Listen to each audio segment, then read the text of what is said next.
ನಗರ ಸ್ಥಳೀಯಾಡಳಿತ ನಗರಸಭೆಗೆ ಶುಕ್ರವಾರ ಚುನಾವಣೆ ನಡೆಯಲಿದ್ದು, ಗುರುವಾರ ಪುತ್ತೂರು ಮಿನಿ ವಿಧಾನಸೌಧದ ಆವರಣದಲ್ಲಿ ಮಸ್ಟರಿಂಗ್ ಕಾರ್ಯ ಹಾಗೂ ಚುನಾವಣಾ ಸಿಬ್ಬಂದಿಗೆ ಮಾಹಿತಿ ಕಾರ್ಯಕ್ರಮ ತಹಶೀಲ್ದಾರ್ ಅನಂತ ಶಂಕರ್ ಮುಂದಾಳತ್ವದಲ್ಲಿ ನಡೆಯಿತು.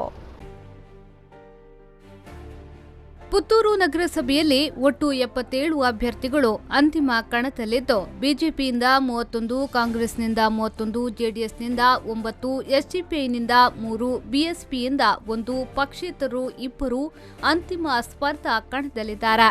20,149 ಮಹಿಳೆಯರು ಹಾಗೂ 19,596 ಪುರುಷರು ಸೇರಿ ಒಟ್ಟು 39,745 ಮತದಾರರು ಮತ ಚಲಾವಣೆಯ ಅವಕಾಶವನ್ನು ಹೊಂದಿದ್ದಾರೆ.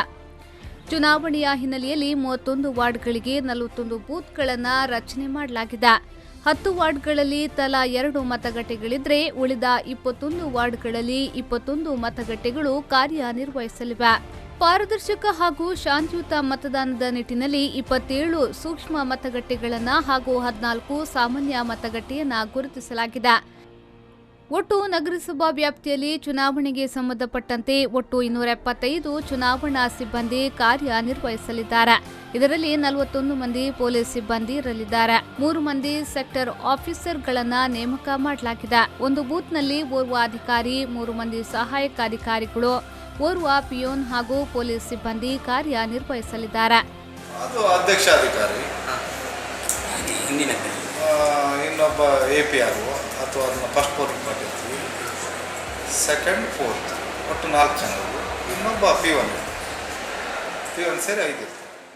ಸಿಬ್ಬಂದಿಗೆ ಮತಗಟ್ಟೆಗೆ ತೆರಳಲು ಅನುಕೂಲವಾಗುವಂತೆ 5 ಬಸ್, 4 ಮ್ಯಾಕ್ಸಿ ಕ್ಯಾಬ್ ಹಾಗೂ 2 ಜೀಪ್ಗಳನ್ನು ಬಳಸಲಾಗಿದೆ.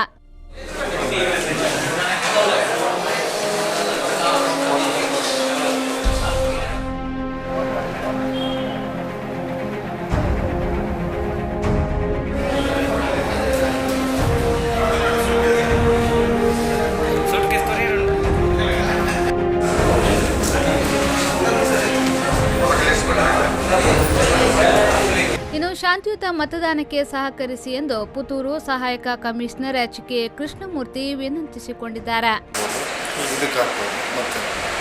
ನಮ್ಮ ಪುತ್ತೂರಿಗೆ ಸಂಬಂಧಪಟ್ಟಂತೆ ನಗರಸಭೆಯ ಚುನಾವಣೆಗೆ ಇಂಡಿಯೇಬಲ್ ಲಿಂಕನ್ನು ಬಲಗೈಯ ಹೆಬ್ಬೆಟ್ಟಿ ರೈಟ್ ತಮ್ಮ.